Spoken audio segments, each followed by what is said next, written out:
¿Qué es lo más impactante que has descubierto sobre un amigo o familiar después de su muerte? Esto no es chocante.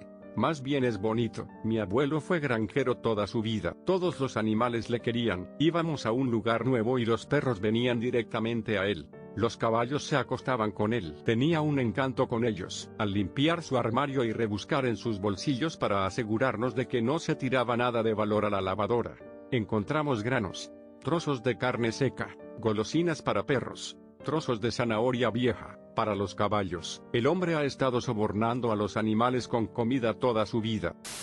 Hace 4 años, mi padre falleció en un accidente, lo que rompió totalmente a mi madre y a mis hermanos. Él y yo nunca nos llevamos bien, así que me entristecí, pero no me lo tomé tan mal como mi familia. Un año después de su muerte, mi madre me dio su viejo ordenador de sobremesa cuando mi ordenador murió. Descubrí que había estado engañando a mi madre durante años cuando me topé con la carpeta en la que guardaba todos los chats, fotos, videos, etc. La mayoría de ellos eran solo en línea, pero se reunió con una mujer mientras estaba fuera de la ciudad por trabajo. Nunca se lo he contado a mi familia y no creo que lo haga nunca. Sí, ese es el tipo de secreto que es mejor no compartir porque solo va a hacer daño. Las únicas razones por las que compartiría un secreto así es si alguien, tu madre, por ejemplo, fuera a tomar alguna medida que fuera inapropiada a la luz de la infidelidad, o si descubrieras que hay hijos hasta ahora desconocidos que podrían intentar reclamar el patrimonio de tu padre.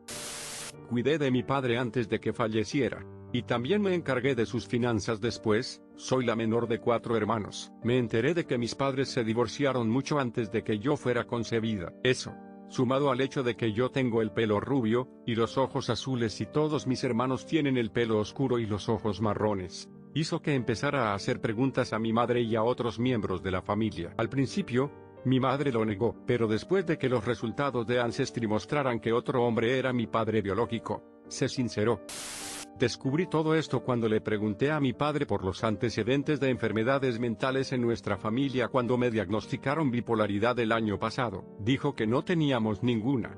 Pero mi tía dijo, ¿no recuerdas cuando mamá se fue? Mi padre y mis tías no sabían qué había pasado exactamente. Mi tía mayor, llamémosla Mary, tendría entonces 12 años o así, es la que más se acuerda, y dijo que empezó cuando la abuela llegó a casa del trabajo, y estaban haciendo batidos de bayas en la licuadora, y la abuela estaba convencida de que eran los sesos de mi tío pequeño los que estaban en la licuadora, a pesar de que él estaba sentado allí en la cocina con ellos, vivo y sano. Empezó a gritarles lo malvados que eran, y a sacudirle e intentar que se despertara a pesar de que lloraba y gritaba. En algún momento agarró un cuchillo y los persiguió con él. Mary, de alguna manera, cogió a todos los pequeños y se fue a casa de un vecino, un poco más abajo, en medio del campo, hasta que su padre llegó a casa. Mary se encontró con él en el camino de entrada, y le explicó lo sucedido y él le dijo que se quedara en casa del vecino hasta que él volviera. Estuvieron allí unos días cuando alguien del estado vino a buscarlas. A mi padre y a las 2 niñas mayores las pusieron en una casa de acogida, y las 2 pequeñas se fueron con alguna familia. Pasó casi un año y un día las volvieron a juntar a todas y se las devolvieron a la abuela, de la que no habían sabido nada en todo este tiempo, pero su padre simplemente se había ido. Resulta que después de encerrarla, simplemente se mudó y los dejó a todos. Se negó a hablar de lo sucedido, y al final todos se enteraron a través de otro miembro de la familia. El padre de mi esposa falleció hace más de 10 años. Al crecer, ella tenía 2 medios hermanos. Su madre se había casado 2 veces antes de casarse con el padre de mi esposa. El año pasado, durante todo el bloqueo inicial de COVID, decidió revisar por fin todas las fotos familiares que había recibido de sus padres a lo largo de los años. Su madre fue trasladada a una unidad de cuidados de la memoria por demencia hace un par de años. Está identificando a los miembros de la familia, y se pone en contacto con ellos en Facebook ofreciéndoles copias de las fotos en las que aparecen si las quieren. Pero hay una foto de ella, y un chico que parece tener un par de años más que ella no puede identificar. Así que empieza a preguntar a los distintos familiares con los que ha contactado. Uno de ellos le dice que es su hermanastro. Un hermanastro que no sabía que tenía hasta ese mismo momento. cuando recordó instantáneamente un comentario que le había hecho su padre cuando era muy joven. Resulta que vive a 20 minutos de nosotros. Lo encontró en Facebook y se puso en contacto con él. Pasaron varios días enviando mensajes de texto. Resulta que su madre no quería tener nada que ver con el padre de mi mujer después de que se divorciaran, y no lo quería cerca de su hijo. En lugar de luchar contra ella, el padre de mi mujer dejó de ver a su hijo. Después de corresponder durante un par de semanas, él y su hijo pasaron por nuestra casa para saludar. Nos llevamos muy bien. Él y yo nos enviamos mensajes de texto con bastante frecuencia porque ambos hemos pedido broncos que estamos esperando. Mi mujer y él también se envían mensajes de texto al menos una vez a la semana. Hemos salido a cenar con ellos, y estamos hablando de hacer un viaje juntos pronto. Creé un lanzamiento para esto. Cuando tenía 16 años, mi madre y yo vivíamos en la pobreza. El contrato de arrendamiento de nuestra casa estaba a punto de expirar y no se iba a renovar. Los nuevos propietarios querían hacer algunas reparaciones muy necesarias en la casa, ya que no había pasado ni una sola inspección desde el día en que nos mudamos. No teníamos ningún otro sitio al que ir. De repente, apareció el tío de mi madre, mi tío abuelo, y nos ofreció ir a vivir con él. Había sido el tío favorito de mi madre cuando ella crecía, pero habían perdido el contacto antes de que yo naciera. Resulta que vivía a pocas horas de aquí y necesitaba ayuda para vivir. Mi madre se ocupaba de él, llevándolo a las citas médicas, ayudándolo después de las operaciones, etc. Durante años, ella lo hizo y él, a cambio, se ocupaba no solo de ella, sino también de mí e incluso de algunos amigos míos. Él y mi madre eran las almas más amables y generosas que jamás había conocido, y durante mucho tiempo dije a todo el mundo que era como el padre que nunca tuve. Murió justo después de las Navidades, unos 14 años más tarde, a una semana de mi 30º cumpleaños. Por cierto, ingresó en el hospital el día de mi cumpleaños, y menos de una semana después ya no estaba. Fue una operación de más, y no tuvo fuerzas para salir adelante. Me quedé con mi madre todo el tiempo que pude, tratando de ayudarla a averiguar cuáles serían sus próximos pasos. Él había hecho un testamento, dejándole todo, su casa, sus cuentas bancarias, todo. Pero el testamento había desaparecido. Nadie sabía dónde estaba. Lo buscamos por todas partes, pero nunca lo encontramos. Lo que sí encontré fue un certificado de matrimonio. Mi madre estaba casada con su tío, y lo había estado durante más de una década. Un día ingresó en el hospital para ser operado y, durante el proceso, los médicos se dieron cuenta de que necesitaría una segunda intervención quirúrgica. En lugar de mantenerlo anestesiado, tuvieron que dejar que saliera de él, y fuera lo suficientemente coherente como para dar su consentimiento a la segunda operación. Como sobrina suya,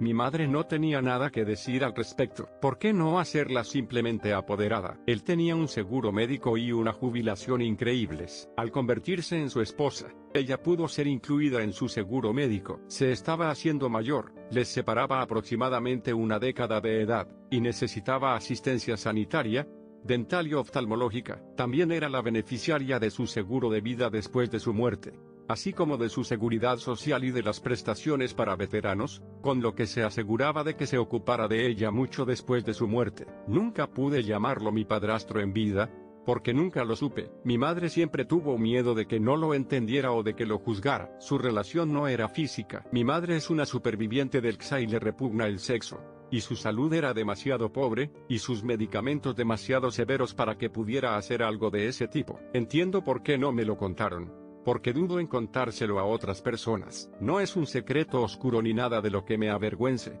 porque sabía que la naturaleza de su relación no era así, pero definitivamente es algo que requiere una explicación, y es difícil saber cómo se lo va a tomar alguien.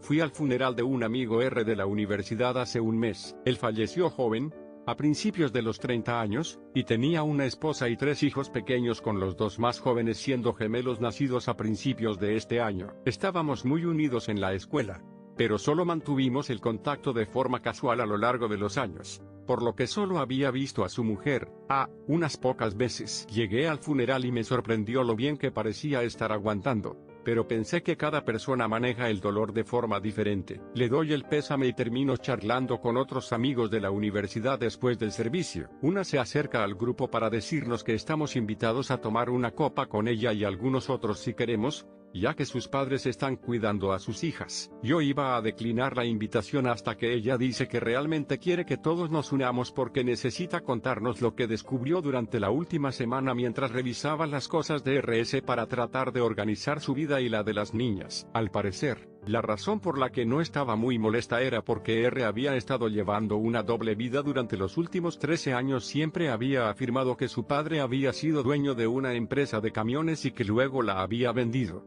dejándolo muy bien parado, basándose en sus hábitos de gasto. Todo esto parecía cierto. También había afirmado que su madre había fallecido mientras estábamos en la escuela, y que él era hijo único, después de que dejara la universidad a la que yo asistía durante nuestro segundo año. Publicaba fotos de Vanderbilt y afirmaba que se había trasladado allí para terminar sus estudios. También dijo que había obtenido un máster en otra prestigiosa universidad. Yo había trabajado con él brevemente hace unos años en el ámbito profesional cuando su empresa se puso en contacto para trabajar con la mía, por lo que, basándose en su papel allí, todo eso sonaba como si pudiera ser cierto. Resulta que nada de eso era cierto. Su madre y su hermana asistieron al funeral, la madre que todos nosotros, incluida su esposa, pensábamos que había muerto cuando estábamos en la universidad, y la hermana que ninguno de nosotros sabía que existía. Ella no tenía ni idea de que él le había dicho a la gente que estaba muerta. Pensaba que R ya se habían fugado y, como ella vivía fuera del estado, R se inventaba excusas para que A no la visitara cuando lo hacía. R también nos había dicho que su hermana era su prima, así que eso también nos sorprendió a todos. R incluso llegó a mostrarle a un obituario de su madre muerta cuando estaban saliendo. A pensó todo el tiempo que su verdadera madre era su tía y que su hermana era su prima. El asunto de la escuela también era todo mentira. Aparentemente se transfirió a una escuela en línea y obtuvo una licenciatura,